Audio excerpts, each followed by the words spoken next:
गुरु ब्रह्मा गुरु विष्णु गुरुर्देवो महेश्वरः गुरु साक्षात् परब्रह्म तस्मै श्री गुरवे नमः। तस्मै श्री गुरवे नमः। पिछले अध्याय में प्रकरण में गुरुजी ने बताया कि यदि स्वयं त्रिदेव अर्थात ब्रह्मा विष्णु महेश और त्रिदेवी तीनों लक्ष्मी सरस्वती काली और दुर्गा माता ये चारों लोग आ जाएं, तो छह लोग आ जाएं, तब भी तुम्हें ज्ञान का उपदेश दें आकर, तो भी सब कुछ भूल जाने से पहले तुम्हें शांति प्राप्ति नहीं हो सकती। इसलिए ऐसे महान गुरुओं का, ऐसे महान शक्तियों का, ईश्वर का, परमेश्वर का ज्ञान भी शांत करने वाला नहीं है।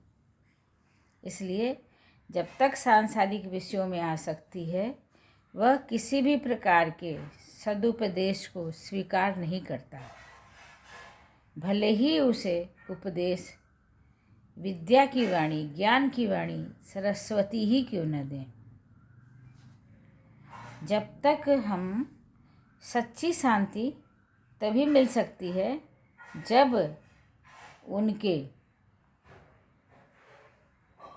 उपदेशों को विस्मृत कर देना पड़ेगा, और जब हमारा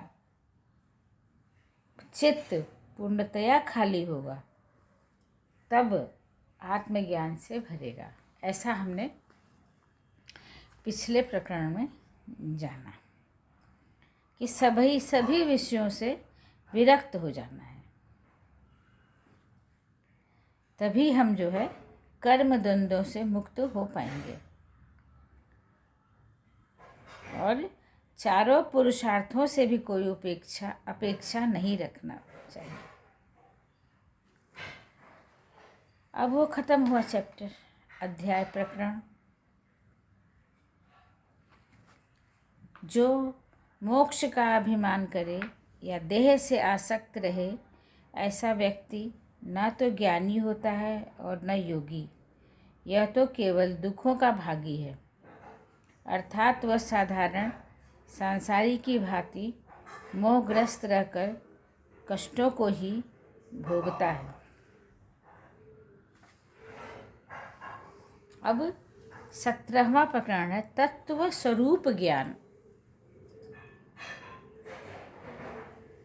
सरस्वती ने स्वर दिया, गुरु ने दीन्हो ज्ञान।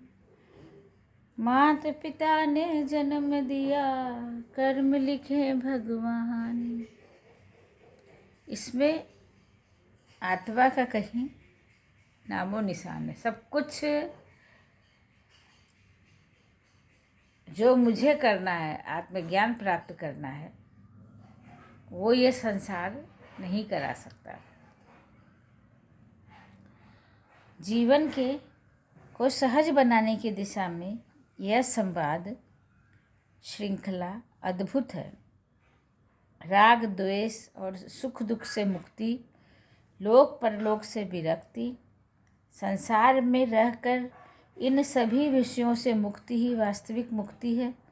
महर्षि अष्टावक्र मुक्ति का अर्थ संसार त्याग कर वन प्रांतर जाने के रूप में नहीं लगाते। यह विरक्ति नहीं है। अगर कोई वन प्रांतर में चला गया तो इसको विरक्ति नहीं कहेंगे। न जग छोड़ो न हर छोड़ो, न अपनी आत्मा को छोड़ो न ये संसार छोड़ो, अपितु किसी अन्य विषय में आसक्ति का मार्ग है। मुक्ति की इच्छा से विरक्त होना भी वास्तव में संसार से मोह है, क्योंकि इसमें इच्छा है। गुरुजी इच्छाओं का नाश करने को बताते हैं। महर्षि कहते हैं दृष्टा ही नहीं समदृष्टा बनो। इस संसार को दृष्टा ही नहीं समदृष्टा बनो। समदृष्टा की दृष्टि से कुछ भी भिन्न नहीं होता।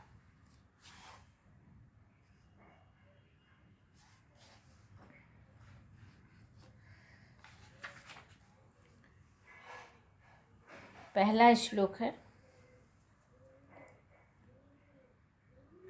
तेन ज्ञान फलम प्राप्तम योगाभ्यासम फलम तथा तृप्त स्वच्छेन्द्रियो नित्यम एकाकी रमते तु यः। ज्ञान के फल और योगाभ्यास के फल को सहज प्राप्ति केवल उसे सुलभ है जो पूर्ण तृप्त हो, जिसकी इंद्रियां विकार रहित अर्थात निर्मल हों और जो एकात्म में स्थित हो। विवेचना। अष्टावक्र को गुरु को उच्चता की ओर गमन किया है। अब वे अपने पूर्व ज्ञान को विस्तार दे रहे हैं। पहले उन्होंने बाधाओं को बताया, अब उन्हें दूर करने के उपाय बता रहे हैं। पिछले अध्याय के अंतिम सूत्र में सब कुछ इस भूल करके आत्मज्ञान प्राप्त करने की बात कही। अब विस्मृत कैसे करें, भूले कैसे, इसकी चर्चा है। इस प्रकरण में जो हमें आत्मज्ञान प्राप्त होना है, विस्मृत करना बताया, तो उसको भूले कैसे। मनोमस्तिष्क की लालसा भी बहुत कुछ है, वह रीता क्यों हो। रीतने में उसे भय है, रीतते ही सुखों आनंदों की अनुभूतियाँ समाप्त हो जाएंगी, वह रसों का स्वाद भूल जाएगा। इसलिए रीतना नहीं चाहता, खाली नहीं चाहता। संसार के सुख आनंदकारी हैं, चित्त को उन्हीं सुखों में आनंद है। चित्त की कामनाएं सम्मोहन करती हैं, तभी तो सुख का संपादन होता है।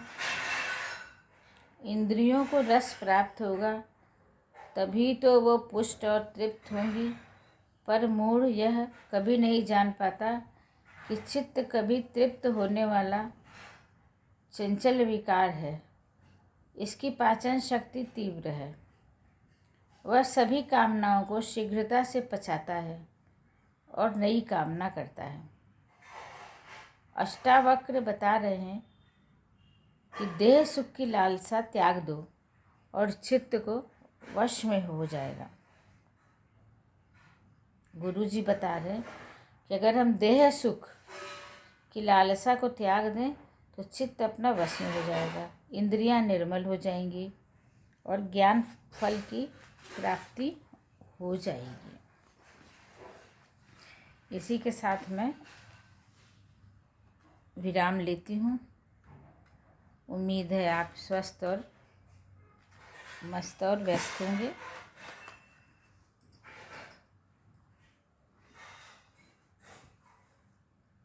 सद्गुरु आपको आपके जीवन में शांति लाएं, यही अपने सद्गुरु से मैं प्रार्थना कर रही हूँ। बड़ों को प्रणाम, छोटों को आशीर्वाद, प्यार और दुलार है।